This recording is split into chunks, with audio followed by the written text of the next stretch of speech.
Enter any keyword here to search and get more related keyword ideas on it. You can search for keywords based on your target country by selecting a country from the list. You can also choose the keyword difficulty level for your search. For this demonstration, I'm selecting United States. Here, you can set the minimum search volume.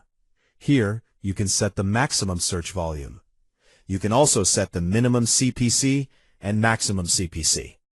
Once you've configured the filters, click Search.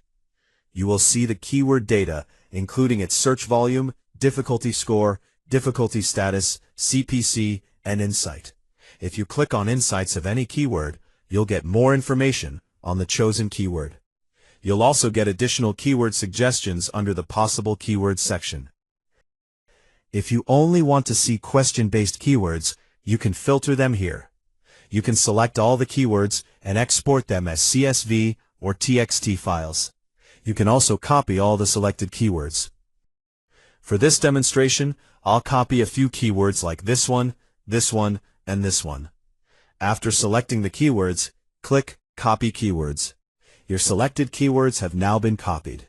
Next, click Clear All. At the left side widget, you'll notice a small deep orange-red indicator here. Click on it, and you'll see all the keywords you've copied over here.